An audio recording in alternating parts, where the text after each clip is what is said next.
Hi, Tammie and Kevin. Thank you so much for joining us on the module. Please, can you just introduce yourselves and tell us a little bit about your role?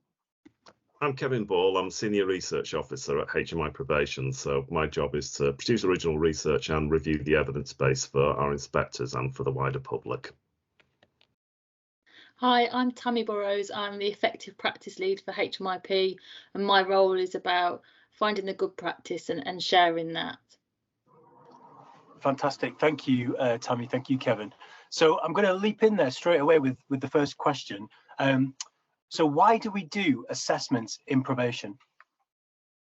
We produce an assessment with the person on probation to fully understand their circumstances and their history so that we can better recognise what might help them to lead a more positive and crime-free life and then help them to do it. That's the first step in the Aspire case management cycle. So that's assessment, planning, implementing interventions, review and evaluate. The review element really reminds us that things change in people's lives, often really rapidly, and assessments and plans need to be under constant review. So the risk needs responsivity model of rehabilitation is the most influential theory underpinning contemporary probation practice. The R&R model indicates that probation officers should focus their assessment upon criminogenic factors, those aspects of life directly related to offending, especially the central 8 factors of criminal history, pro-criminal attitudes, pro-criminal associates, antisocial personality pattern, family and relationship functioning, school and work attachments, substance misuse and leisure and recreation. We know separating criminogenic and non-criminogenic factors can be really difficult and will require a good working relationship with the person on probation to identify what's triggering their offending, what strengths they have which can help them to lead a better and safer life. Research indicates that using a structured risk and needs tool such as OASIS, the offender assessment system in probation, or ASSET plus in youth justice, produces better estimates of the likelihood of reoffending, better indications of the risk of serious harm, and thus better targeted plans for the person on probation. So structured risk tools have been shown in many studies in many professional fields to perform much better than professional judgment alone. Fantastic, thank you so much. And what would you say makes up an assessment? Okay, so the OASIS assessment tool that Kevin just mentioned really helps probation officers to do 5 things. Assess how likely an individual is to be reconvicted, known as the likelihood of reoffending predictor. Identify offending related risks and needs, known as criminogenic factors in probation jargon. Assess the risk of serious harm posed to the public, to the individual, and other risks. So the risk of serious harm classifications are low, medium, high, and very high. Serious harm is defined by the probation services as an event which is life-threatening and or traumatic and from which recovery, whether physical or psychological, can be expected to be difficult or impossible. Devise an individualised risk management plan.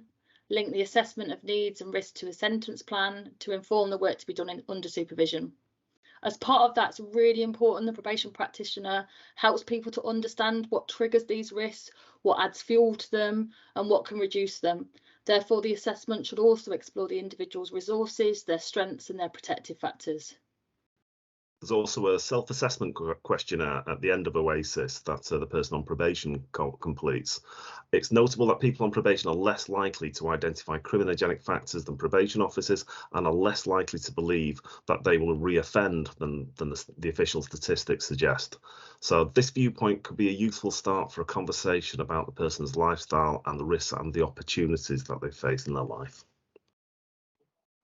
Brilliant. So I guess, you know, for people on our module this is the first module at level 6 training towards becoming a probation officer, they'll be really interested in what makes a good assessment.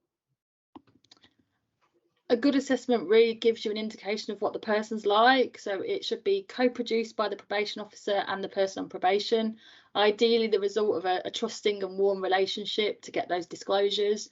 It should be informed by a wide range of information sources, so that's other agencies involved like the police, social services, treatment services, and any community organisations involved, and if possible, the significant others in the individual's life. It's evidence-based, so the reader has a really clear idea of why you've made that specific assessment. It should be a balance between understanding the risk factors and the protective factors to inform the risk management and sentence plan. And above all, a good assessment is analytical, it's not descriptive.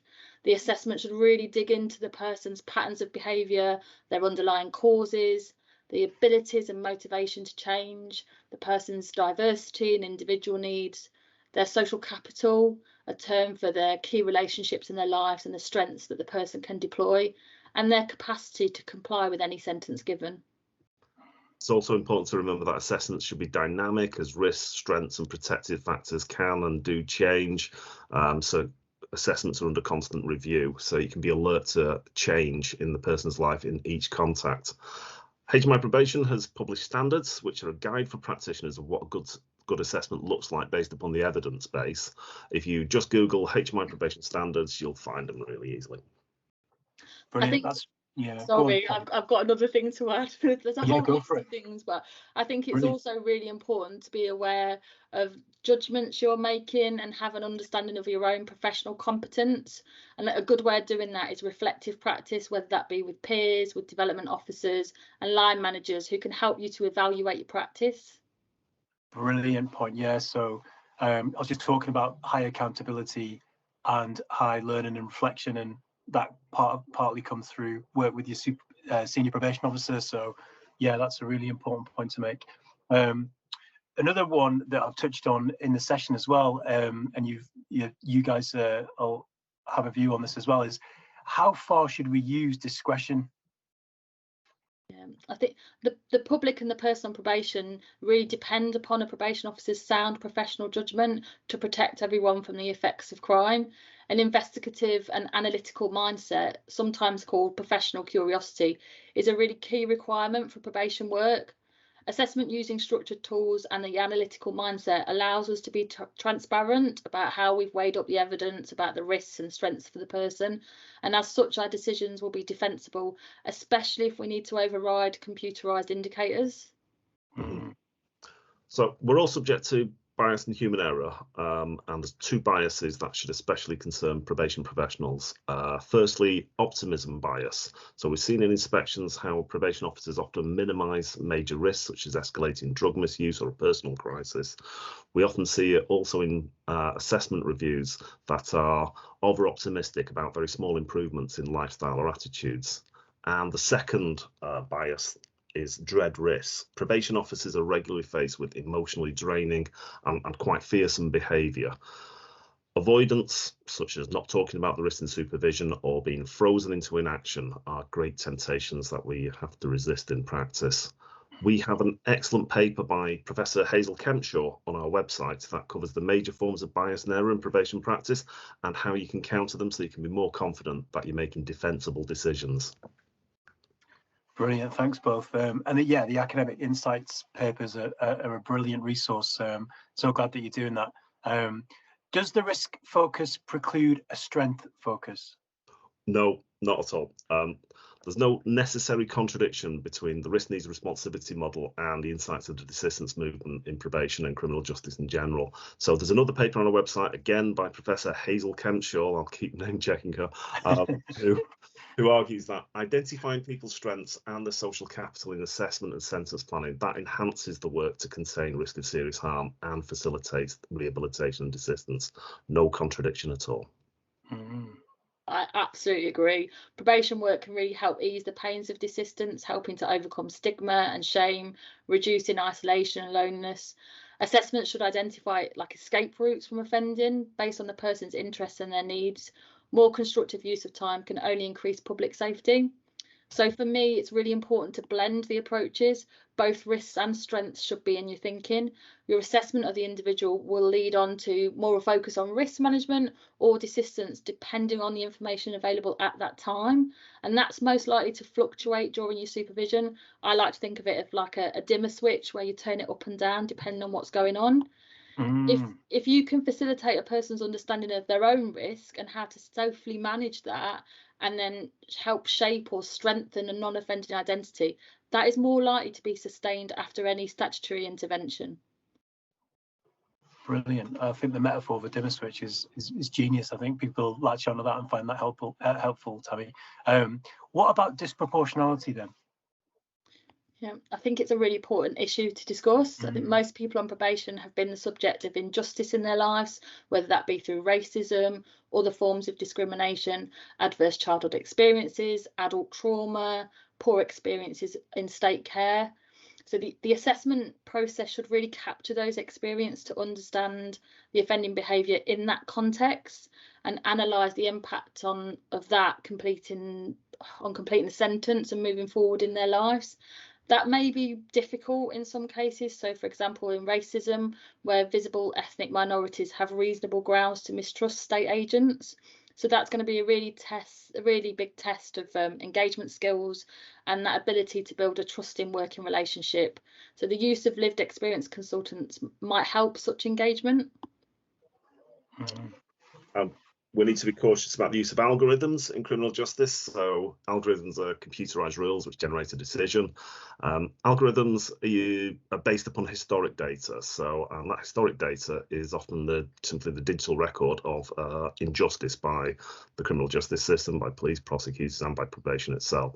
So the algorithms that underlie the likelihood of reoffending and the risk of harm, serious harm classifications, they are guides to your assessment, but equally important is to implementing the sentence plan is the working alliance that you have with the person on probation, who is your best guide to their individual needs. Brilliant. Yeah, so a good point about relational risk assessment, you know, kind of it's a human endeavor as well as using kind of actuarial and forms to complete. Really helpful. I mean, like we've talked about OASIS. What about specialist assessments? Yeah, so OASIS, it's not the only assessment tool around. Some types of offending behaviour, such as terrorism or domestic abuse, will need specialist assessment tools. There are a variety of validated assessment and applying tools for a really wide range of offence types, as well as for quite diverse groups in the population, so such as people with learning needs or children and young people. You'll find online the Risk Assessment Tools Evaluation Directory, rated, and if you Google the Risk Management Authority, you'll soon find it, and that'll give you a full listing of everything that is out there in England and Wales and Scotland and Northern Ireland. Brilliant. That's so helpful. And what other resources might you think will be helpful for students? Got to do a plug for HMIP here. Whee! So the Inspectorate of Probation's website is a free resource for students and practitioners. There's a summary of the research evidence base for probation practice, academic insights papers on a range of topics, which you mentioned earlier, and we've mentioned a few throughout this, and then lots of guides to effective practice. Thank you both so much. That's really helpful. I'm sure students are going to find it as helpful as I did listening as well. So thank you for your time. Thank you, and good luck to all the students.